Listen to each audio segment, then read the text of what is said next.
గత ప్రభుత్వం చేసిన పనులన్నీ ఏ స్థాయికి వెళ్ళిపోయినాయి అంటే అది మూలాలు కదిలించేసే పనులు అయిపోయినాయి.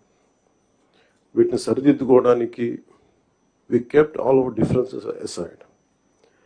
దీని వెనక ముఖ్య ఉద్దేశం we want to safeguard the democracy. ప్రజలకు ఇబ్బంది కలగకూడదు. నేతృత్వం వహించే నాయకులు ఇష్టారాజ్యంగా ప్రవర్తిస్తుంటే ఎలా రావాలని చెప్పి అందరం we set aside our differences.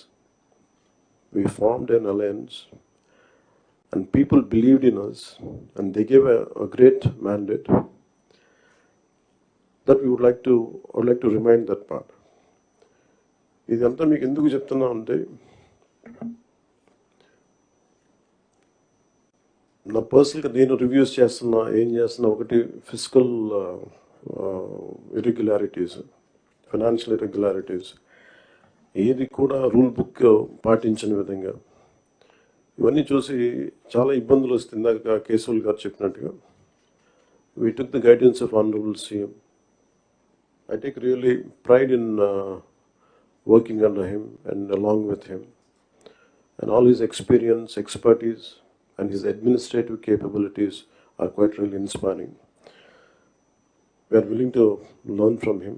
ప్రజలు మా నుంచి చాలా ఆశిస్తున్నారు. మేము ఎన్ని మాట్లాడినా వీఆర్ పాలసీ మేకర్స్. ప్రజల తాలూకు ఆకాంక్షల్ని, వాళ్ళ కష్టాలని మాట్లాడగలం, పాలసీల్లో చేయగలం. కానీ క్షేత్రస్థాయిలో దాన్ని తీసుకెళ్ళగలిగేది, ప్రజలకి చేరువ చేయగలిగేది ఇది మీరే చేయగలరు. దానికి ఇది మీకు మా జర్నీ చెప్తే ఎంత ఇబ్బంది పడ్డాం మేమందరం అని ఒకసారి మీకు తెలియజేస్తే దీని I'll understand the intricacies and the depth and seriousness of what we had gone through.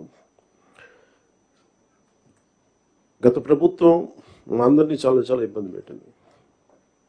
ఉన్నతాధికారుల చేత, రెవెన్యూ యంత్రాంగం చేత సినిమా టికెట్లు అమ్మించడం దగ్గర నుంచి, ఇసుక దోపిడీ చేయడం దగ్గర నుంచి మా అందరికీ ఏమనిపించింది అంటే బయట నుంచి when we're not in governance, ఇంతమంది ఐఏఎస్ అధికారులు ఉన్నారు, ఇంతమంది సీనియర్ బ్యూరోక్రాట్స్ ఉన్నారు, how come none of them had raise their objection.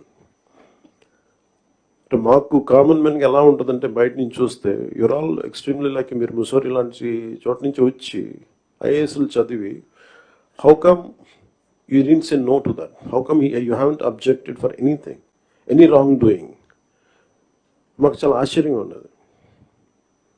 ఎందుకు మీరు ఇంతమంది ఉండి ఇంత ఫిజికల్ ఇర్రెగ్యులారిటీ జరుగుతుంటే ఎందుకు మాట్లాడరేంటి, ఏం చేయరేంటి అనేది మా నిస్సహాయత, మా ఆవేదన. It was quite painful. It was quite, మాకు రెస్ట్లెస్నెస్ వచ్చేది.